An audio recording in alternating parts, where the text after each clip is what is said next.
Terima kasih Tuhan untuk pagi hari yang indah ini. Terima kasih untuk waktu yang Tuhan berikan bagi kami untuk belajar firman Tuhan. Terima kasih Bapa untuk berkat-berkat yang Tuhan berikan kepada kami sampai dengan hari ini. Engkau baik ya Tuhan. Ajarlah kami untuk siap mendengarkan firman Tuhan hari ini. Ajarlah kami untuk menjadi tertib untuk mendengarkan firman Tuhan. Biar nama Tuhan dipermuliakan, Tuhan disenangkan atas kami. Terima kasih ya Bapa, berkati guru-guru sekolah minggu, anak-anak sekolah minggu, dan orang tua kami. Biarlah Tuhan memberkati kami semua, dan kami juga boleh menerima berkat daripada Tuhan. Terima kasih ya Tuhan, di dalam nama Tuhan Yesus, kami mengucap syukur dan berdoa. Amin. Selamat pagi adik-adik, apa kabarnya hari ini? Aku percaya semua pasti dalam perlindungan Tuhan. Tuhan Yesus baik buat kita semua. Oke, kita akan memulai pelajaran hari ini. Ya, seperti biasa, sebelumnya kita akan kembali mengingat apa sih kesimpulan minggu lalu.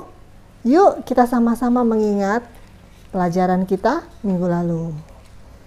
Nah, pelajaran minggu lalu menceritakan bahwa Allah sedang memimpin anak-anaknya untuk memberitakan Injil. Lalu, ketika orang percaya memberitakan Injil, Roh Kudus pasti selalu memimpin. Nah, yang terakhir, setiap orang percaya harus berdoa dan membaca firman Tuhan supaya memiliki kepekaan terhadap pimpinan Roh Kudus, sehingga kita dapat memberitakan Injil dengan penuh semangat. Ya. Baik, itu adalah kesimpulan minggu lalu. Nah, hari ini kita akan belajar pelajaran yang ke-9, triwulan kedua. Judulnya apa ya? Judulnya adalah memberitakan Injil dengan luwes. Apa sih arti luwes? Memberitakan Injil dengan luwes, ya. Luwes itu artinya dengan cara yang halus, dengan cara yang menyenangkan semua orang dan tidak bertentangan dengan orang lain. Itu artinya luwes, ya. Nah, pembacaan firman Tuhan hari ini dari 1 Korintus 9 ayat 19 sampai dengan yang ke-23. Sambil adik-adik membaca firman Tuhan ini, yuk kita simak film atau video mengenai pemberitaan Injil yang dilakukan oleh Paulus. Yuk kita simak sama-sama.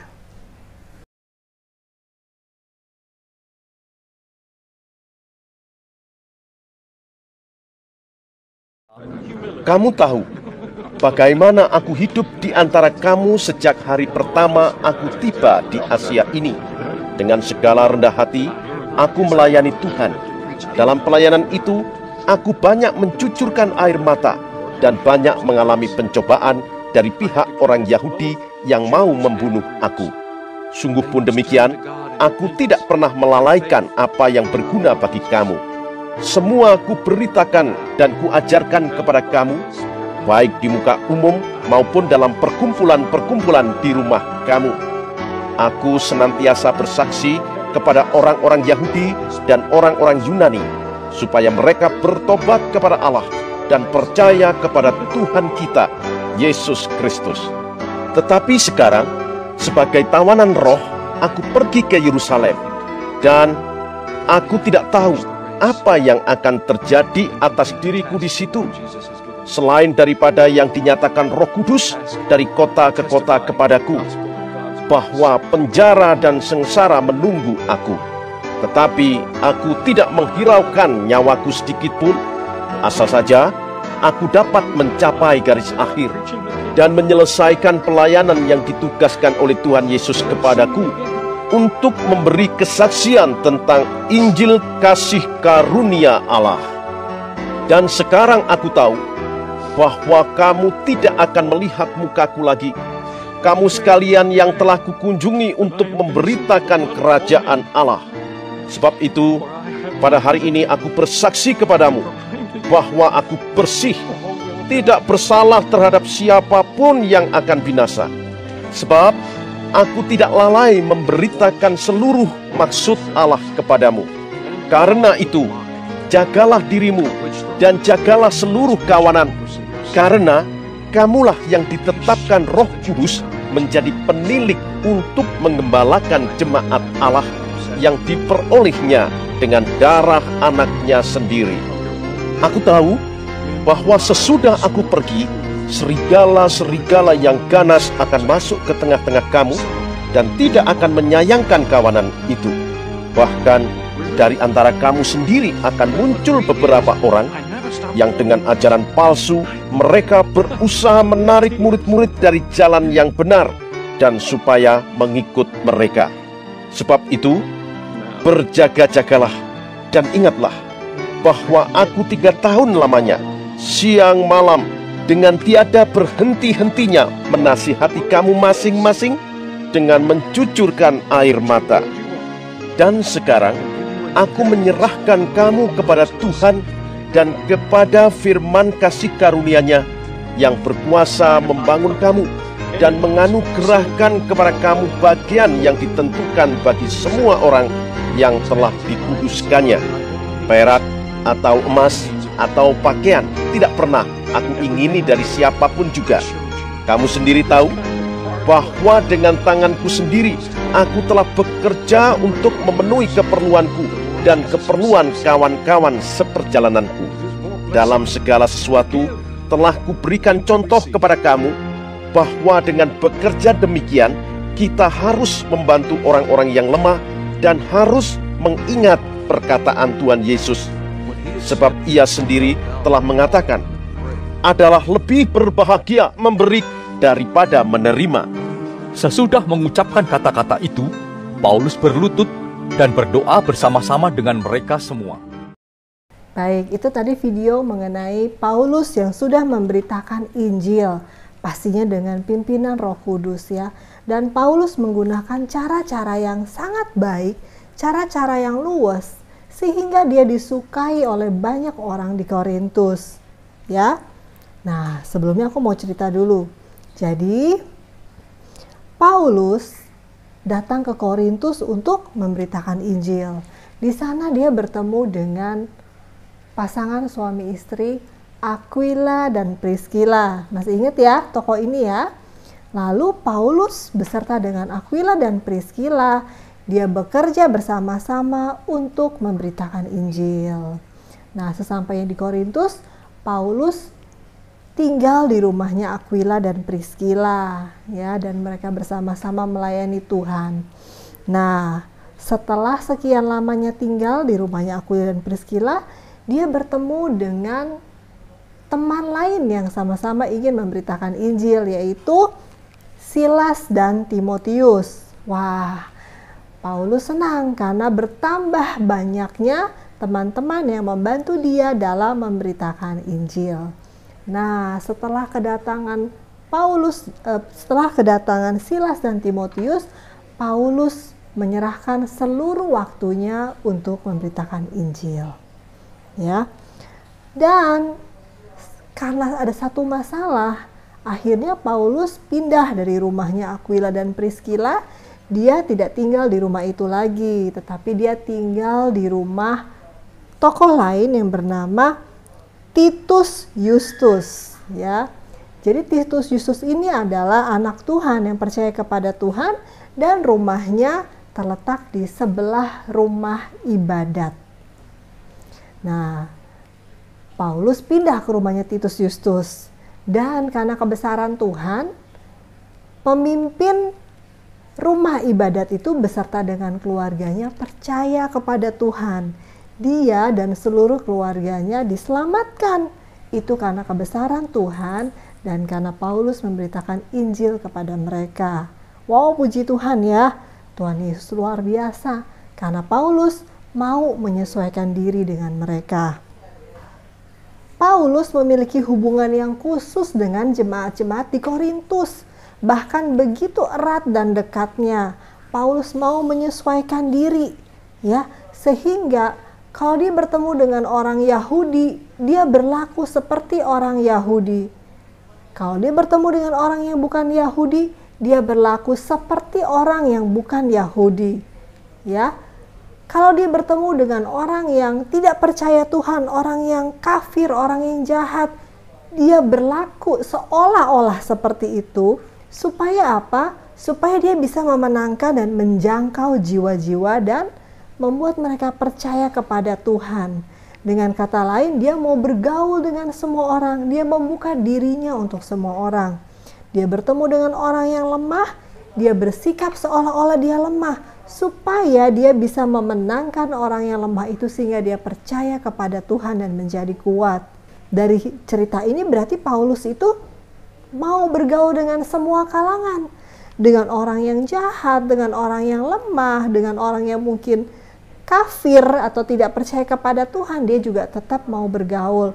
Tujuannya supaya Injil diberitakan dan dia mendapat bagian dalam Injil Kerajaan Surga. Yuk kita akan membahas ayatnya ya. Nah dikatakan di 1 Korintus 9 ayat 19 dikatakan bahwa Paulus tidak mementingkan kepentingan dirinya sendiri. Ia siap menjadi hamba bagi semua orang. Paulus mau menyesuaikan diri kepada adat istiadat ataupun kebiasaan orang lain supaya banyak orang-orang bisa diselamatkan dan menjadi pengikut Kristus. Itu di ayat yang ke-19. Ya. Lalu di ayat yang ke-20 artinya adalah Paulus bersedia menyesuaikan kebiasaan orang-orang lain walaupun ia nggak hidup di bawah hukum Taurat. Supaya apa? Supaya ia dapat memenangkan orang-orang yang hidup di bawah hukum Taurat. Sehingga mereka bertobat dan menjadi pengikut Kristus. Ya. Nah kalau kita lihat di ayat 21. Dikatakan di sini bahwa bagi orang-orang yang tidak hidup di bawah hukum Taurat, aku menjadi seperti orang-orang yang tidak hidup di bawah hukum Taurat, sekalipun aku tidak hidup di luar hukum Allah. Karena aku hidup di bawah hukum Kristus, supaya aku dapat memenangkan mereka dan tidak hidup di bawah hukum Taurat. Ya. Nah, di ayat yang ke-21, Paulus menyesuaikan diri dengan orang-orang kafir. Ya. Orang-orang kafir. Apa orang-orang kafir? Yaitu orang-orang yang tidak hidup di bawah Tuhan Yesus, orang-orang yang jahat, orang-orang yang tidak mau diatur, yang tidak mau mengenal Tuhan, itu adalah orang kafir. Tetapi dikatakan Paulus nggak menjauhi mereka. Dia nggak yang, aku nggak mau berteman sama orang-orang jahat, mendingan aku dengan orang yang baik aja. Tidak begitu. Paulus tetap bergaul dengan mereka, supaya apa? Supaya orang-orang kafir itu, supaya orang-orang yang jahat itu akhirnya bisa mengenal Tuhan dan diselamatkan oleh pemberitaan Injil Paulus. Ya. Dan di ayat yang ke-22 dikatakan apa? Bagi orang yang lemah, aku menjadi seperti orang yang lemah, supaya aku dapat menyelamatkan mereka yang lemah. Bagi semua orang, aku telah menjadi segala-galanya, supaya aku sedapat mungkin memenangkan beberapa orang dari antara mereka. Jadi Paulus pun bertemu dengan orang yang lemah. Dia bukannya menjauhi atau bukannya malah mengolok-olok, tidak ya. Tetapi dia justru bergaul dengan orang-orang yang lemah itu. Dan dia bergaul dan berdoa sehingga memberitakan Injil kepada mereka supaya mereka yang lemah juga boleh mendapatkan keselamatan daripada Tuhan. Dan mereka boleh percaya kepada Tuhan Yesus. Ya, jadi si Paulus itu boleh menjadi segala-galanya bagi jemaat di Korintus. Dia mau merendahkan dirinya, dia tidak mementingkan kepentingannya sendiri. Bahkan dia tidak menjadi hamba uang. Dia tidak dibayar, dia tidak menginginkan imbalan apapun. Tetapi dia dengan tulus memberitakan Injil, mengorbankan dirinya, mengorbankan kepentingannya, mengorbankan harga dirinya. Untuk apa? Untuk bisa memberitakan Injil. Nah kalau kita lihat di ayat 23. Segala sesuatu ini aku lakukan karena Injil, supaya aku mendapat bagian di dalamnya. Ya, kenapa sih Paulus mau melakukan hal ini? Kenapa dia mau berkorban susah-susah, ngorbanin kepentingannya, dia nggak bisa seneng-seneng, dia nggak bisa berbuat seperti orang lain, tetapi dia mau melakukan ini semua untuk apa adik-adik? Kenapa Paulus mau melakukan hal ini? Jawabannya kenapa? Karena Paulus menganggap Injil adalah sesuatu yang sangat berharga. Kenapa berharga? Karena dia menganggap pengorbanan Tuhan Yesus di kayu salib adalah sesuatu yang berharga. Dan dia sangat menghargai Injil ini. Tidak hanya menghargai Injil ini, dia menganggap Injil sesuatu yang berharga dan dia mau menjadi bagian daripada Injil itu sendiri. Dia mau menjadi bagian daripada pemberitaan Injil yang berharga ini, berita sukacita ini, sehingga orang-orang semakin banyak yang mengenal Tuhan dan diselamatkan. Itu adalah alasannya kenapa Paulus mau melakukan hal ini semua. Luar biasa ya Paulus ya. Dia begitu dicintai oleh masyarakat Korintus. Dia begitu dikasihi. Oleh karena itu, dia bisa memenangkan banyak sekali jiwa-jiwa di Korintus.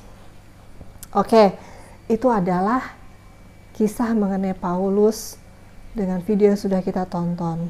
Apa yang menjadi kesimpulan daripada cerita ini? Yang pertama, diperlukan keluasan saat memberitakan Injil.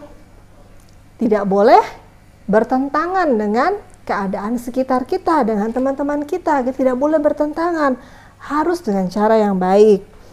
Dan yang kedua, setiap orang percaya harus menyetujui untuk memakai pendekatan yang luas dalam memberitakan Injil.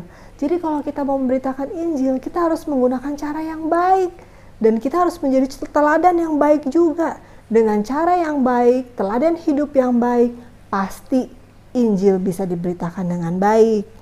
Nah, yang terakhir, setiap orang percaya harus bijaksana dengan tidak memaksa, tidak menyinggung, tidak menjelekkan agama orang lain, dan lain sebagainya. Ya adik-adik, dari dalam memberitakan Injil kita tidak boleh menyinggung perasaan orang lain. Kita nggak boleh maksa, kita nggak boleh menjelekkan agama orang lain. Tapi yang terlebih penting adalah kita melakukan pendekatan yang baik. Kita menghargai orang itu dan membawa teladan hidup yang baik. Supaya apa? Pemberitaan Injil bisa dilakukan dengan baik. Ya, adik-adik juga bisa melakukan semua itu. Kita semua bisa melakukannya, ya. Ayo kita lakukan menjadi teladan hidup yang baik. Kita lakukan pendekatan yang baik, bergaul dengan semua orang. Kita menghargai semua orang sama seperti Paulus. Supaya apa? Kita bisa memenangkan banyak jiwa yang belum percaya kepada Tuhan. Sekarang kita sampai kepada ayat hafalan ya. Ayat hafalan hari diambil daripada 1 Korintus 9 ayat 19. Yuk kita baca sama-sama ya. Ada di lembar murid ya, ataupun di Alkitab. Sesungguh pun aku bebas terhadap semua orang, aku menjadikan diriku hamba dari semua orang, supaya aku boleh memenangkan sebanyak mungkin orang. Ya, 1 Korintus 9 ayat 19. Ayat hafalnya jangan lupa dihafalkan. Dan jangan lupa juga mengisi lembar muridnya, supaya kita bisa belajar firman Tuhan dengan benar, dengan penuh, dengan utuh. Ya, dan firman Tuhan tidak akan sia-sia. Firman Tuhan udah selesai, pembelajaran kita udah selesai. Sebelum kita menutup, kita berdoa dulu yuk sama-sama. Terima kasih Tuhan untuk siang hari ini. Kami mengucap syukur buat penyertaan-Mu ya Bapa. Kami mengucap syukur untuk pagi hari yang indah ini. Kami mengucap syukur untuk firman yang sudah disampaikan. Ajarlah kami Tuhan untuk bisa berlaku seperti Paulus, menjadi teladan hidup yang baik bagi orang lain, dan boleh berlaku yang baik dan menyenangkan hati Tuhan dan hati orang lain. Ajarlah kami untuk tidak mementingkan kepentingan diri kami sendiri. Ajarlah kami untuk mau mendahulukan kepentingan orang lain dan mau menjangkau mereka supaya mereka percaya kepada Tuhan. Terima kasih ya Tuhan. Kami berdoa buat teman-teman kami, buat anak sekolah minggu, untuk Eba, untuk Gaby, Gwen, Josh, Mikael, Davi, dan anak sekolah minggu lainnya yang mungkin juga mendengarkan YouTube ini. Tuhan memberkati kami semua. Jadikan kami duta-duta Tuhan supaya kami bisa menyebarkan Injil Kerajaan Surga dengan baik. Terima kasih ya Bapa, di dalam nama Tuhan Yesus kami mengucap syukur dan berdoa. Amin. Nah, pelajaran kita hari ini sudah selesai. Adik-adik jangan lupa sekali lagi mengisi lembar kerja. Terima kasih sudah mengisi lembar kerja dan mengirimkan ke aku ya. Dan juga ayat hafalannya jangan lupa supaya itu rema dan kita ingat terus ayat itu. Dengan begitu Tuhan Yesus senang, iblis dikalahkan. Ayo jangan lupa ayat hafalannya dihafalkan dan dikirimkan ke Bible Group kita. Terima kasih adik-adik. Sampai jumpa minggu depan. Stay healthy, semangat. Tuhan Yesus memberkati.